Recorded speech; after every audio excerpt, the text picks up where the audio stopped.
What's going on, everybody? I'm Mr. T-Shon, and welcome to Talks with T-Shon, the show where we dive into real conversations, real journeys, and real impact.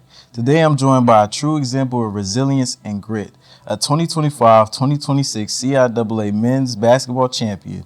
His journey has definitely kept things interesting, from being the underdog to standing on top as a dominant player. His path wasn't always guaranteed. Coming out of the JUCO League, he built something different. Better, deeper than stats, a story that means more than what the surface entails. Hailing all the way from Orangeburg, South Carolina, he's proof that the long road can still lead to the biggest stage. Join me as we sit down with the CIAA Player of the Year, Larry Howell. How you doing today, Larry? I'm doing good. I can't complain. How is the championship life treating you so far?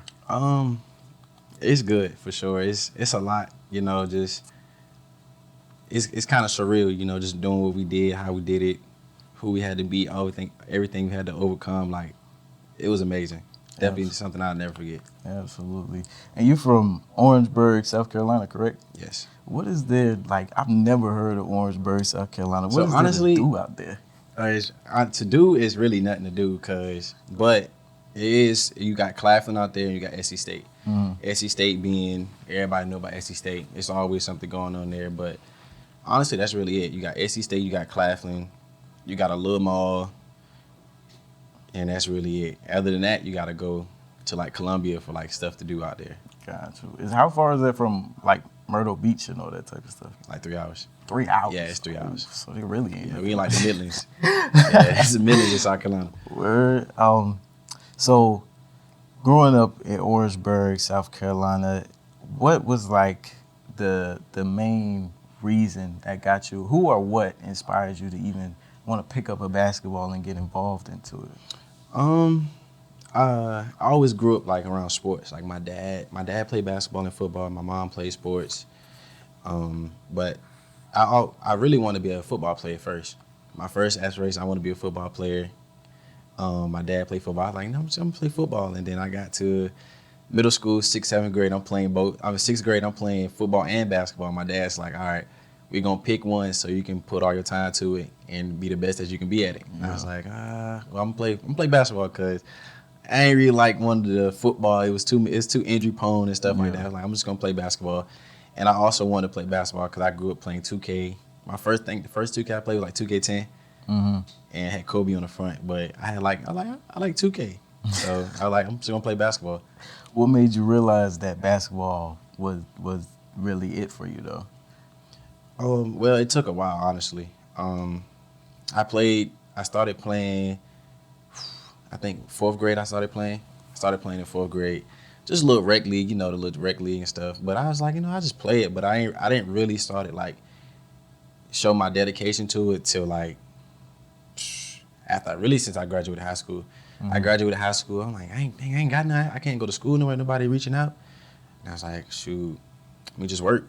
And after that, me and my dad would just put in countless hours, and we were just always just working. And that's when I fell in love with the process of it. So I gotta ask, how did you go from averaging 5 points your senior year of high school to averaging 14 at Bluefield to now 20 here at FSU? What changed? Just work. Like, high school, I wasn't really. It wasn't like, yeah, Larry, we want you to go score and whatnot. I was kind of just like a quote unquote glue guy. Like, I just did what the team need, and I also had a couple confidence issues with myself, So after that, I had to go different. I had to go post grad, then I had to go JUCO, and then after JUCO, after that my sophomore year, everything just kind of took off from there. I just started seeing the work. It just started, everything, all the doors started opening. I just started to see how much better I was getting in a short amount of time. And after that, it just became confidence. I'm playing against pros and stuff over the summer, and I'm holding my own, sometimes playing better than them. So seeing that over the summer just was like, yeah, I can do this. Like, in my mind, there's nobody that can stop me when I'm on the court.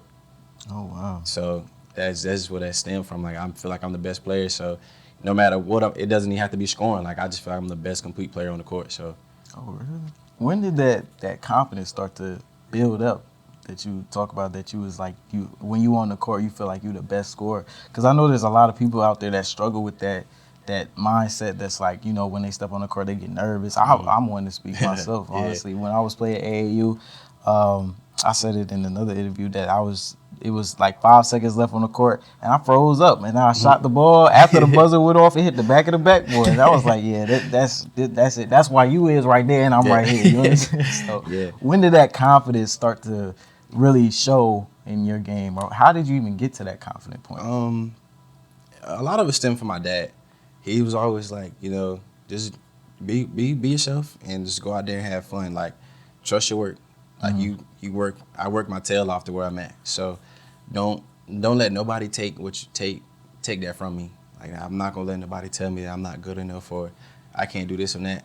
You know, like, I see what I can do against people that are playing at the highest level. So with that being said, like, I'm gonna just keep going. Like, I just love the game. I like playing basketball. I just like how it makes me feel. So I just kept working in the process, just falling in love with the process. You really see how good you can get in a short amount of time. Absolutely. And coming from the JUCO league, do you feel like there's something that you have to prove to anybody? Coming from that background of, you know, the undergraduated, the underrated, the underdog, the one that, like I said, averaging 5 points in high school. People look at those stats today and they're like, you know, they brush it off. That's you just playing high school basketball just for fun at that point. Do you feel like there's something that you have to prove to anybody out there or to the people that might have even doubted you back then to see where you are now? A little bit. There's a little bit to prove there because I had a lot of people that overlooked me. So whenever I'm playing against somebody that passed on me, I'm gonna make sure you feel me. So I'm gonna make sure you remember who you passed on. Absolutely. And it's just like that JUCO. It's a different kind of grind. Like it's not regular. It's not you. You don't have a lot in JUCO. You know. So just being able to come out of that, a lot of times you're on your own with the recruitment anyway. So I was kind of on my own. So once I got out of there, I'm like, all right, cool. Like, now I'm going to keep working and get to the top, just like I always wanted to. And for those that don't understand what the JUCO League is, could you kind of tell us a little in detail what it is and what goes on over there? So JUCO is junior college. The junior college, the school I went to wasn't technically a junior college. It was kind of like a spinoff from the College of William and Mary. So it got a little bit more money than your regular JUCO. Our living situation was phenomenal. But when it comes to the sports side, that's kind of where everybody has this trouble at because a lot of people aren't really helping with recruiting. Sometimes, you know, your calf closes early, so now I'm not working, so I'm like, all right, what am I gonna eat? Yeah. You know, so sometimes you figuring out what you're gonna eat, you know, and you build a lot of relationships too as well. So JUCO's a grind because you don't really got that much help. Depending on where you're at, because there's a lot of JUCOs that are in like really, really bad places. You got like JUCOs out west, out in like Midwest that are like really, really bad. But depending on where you at, your JUCO experience can be a lot different than everybody else's. But mine wasn't what it could have been because of how the lack of recruitment that I had. So let's kind of get into basketball now. When you're on the court and everybody's screaming your name, you see the girls, they wearing your jersey, your shots is falling.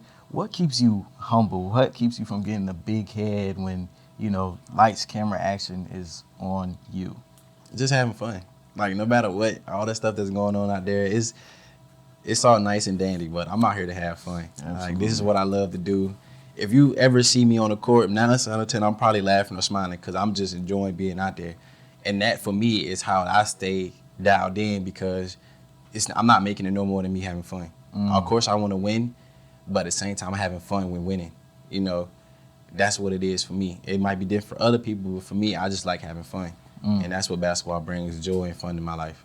And winning, like you said, you just having fun. So what does winning CIAA Player of the Year really mean to you? Do you feel like this was something that you did for validation? Was it something that you had to prove to yourself? Was it something that was to let people know that, hey, I'm here. I'm one of them now.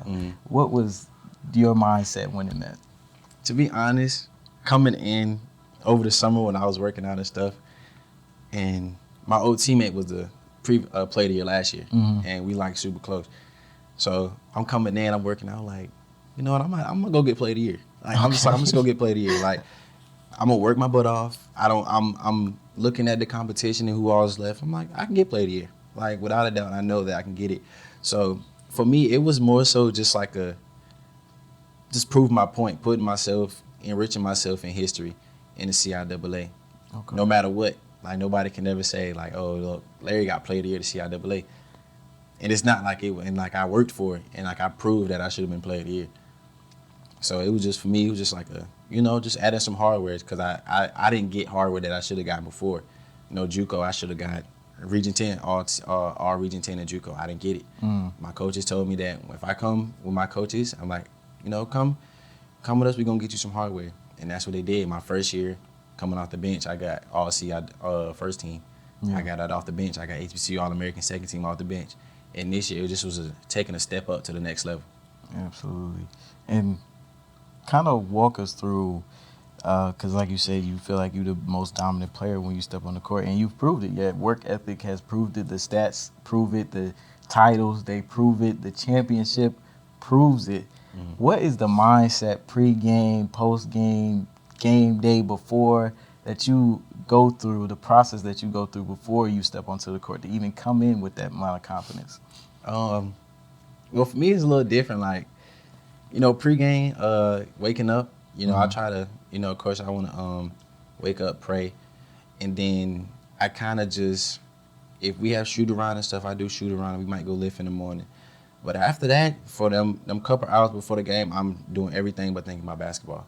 Okay. I don't need to think about basketball. I don't want to watch no basketball unless we're watching the girls before us. But other than that, I'm just getting away from the game of basketball just because so I don't overwhelm myself or have so much just thinking about basketball. Because I know how I can start overthinking and stuff and then thinking I got to put all this extra weight that I don't need.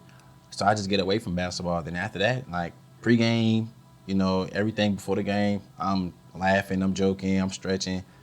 I'm just having fun with it. Our motto is to have fun. Our team motto is have fun. So I have fun. You know what I'm saying? So that's really it. Like I just go out there and have fun and we hoop. Come back with a W and then come back. Once your adrenaline went down, you crash. Yeah. I crash at night, and then that's really it. Just resting up. Yeah, and during some deep dive, I had saw that you had posted a Twitter post saying that Russell Westbrook was one of your idols. Does that still stand true to this day? 100%. that is one. He's my favorite player ever. Favorite player ever. Even what he's doing with the Utah Jazz. He's with the Kings. Yeah, the Kings yeah. He's still getting off. He just had a triple-double the other day. Absolutely. Yeah, that's my favorite player. Yeah, especially with player. Because he's one player that's able to separate the game from his life. Mm-hmm. Even in post interviews, you see him bring his daughters, his family around, or even on the sidelines. And Russell Westbrook, he is somebody that Russell Westbrook. He even gets criticism on his name. Crazy. Exactly. Yeah. So for him to be able to inspire people that's even from different varieties of backgrounds, the underleague, to even averaging 20 points like you said now, and for you to have that mindset where you can be able to, like you said, you step away from basketball. Yeah. Before you hop onto the court, you step away and you acknowledge so you can be able to really play to the best of your abilities. Yeah. But I thought that was a little interesting because that's my guy. Russell Westbrook. Russell Westbrook. Yeah. Yeah. He you think he's gonna retire anytime soon? I'll probably give him a couple like 2-3 years probably. Probably done. That's one of the reasons I wear number 0 is because of him. Really? Yeah. Well, the more you know. Yep. So, speaking onto the underdogs, is there anything that you would tell to the player that's out there right now that's averaging 0 to 5 points per game, that doesn't have the confidence but wants to take it to that next level? What is one key point or advice that you would tell them to keep going? Never stop believing in yourself, number one. And just keep working. Like, no matter what anybody say, what you can or can't do, this is your life. Like, live your life. And if you got aspirations to do something, just do it. Trust God and just put the work in. Because when you ever open the door, you got to be ready to walk through it. Absolutely. That was beautiful. That was beautiful. So from underdog to champion, what's next for Larry Howell? What should we expect to see coming in because by the time they see this, it probably would have already happened. So let us know what's next for you. Well, what's next is I got an All-Star game coming up Congratulations. I saw that HBCU. Yes, yep, sir. yep. I leave Thursday morning. We got the All-Star game coming up, and then after that, taking the next step to being a professional basketball player, looking to sign with the agent, and then off after that is off to the races. Absolutely. You know, we just still going. Absolutely. It's not the end. This is inspiring. As we wrap things up, first and foremost, I want to say thank you, Larry Howell, for even coming out here and sharing your side of the story so people can kind of get a better understanding of what it's like to come from the JUCO League or even averaging 5 points per game or to even now being the champion and CIAA Player of the Year, especially at a HBCU, because I know how hard it could be for D3, D2, even D1 athletes to even make it to levels that you are astounding on right now. So I thank you for coming on here and sharing your piece of advice and inspiring the next generation to go above and beyond. We heard what you've done so far. We're excited to see what you do next. And I'm Mr. T-Sean. This is Talks with T-Sean. Thank you for tuning in and being a part of this conversation where we learn, grow, and see different perspectives. I hope to see you in the next episode as we wrap things up. Thank you so much, Larry Howell. Yes, sir. Thank you. Appreciate it. Absolutely. And that's a wrap.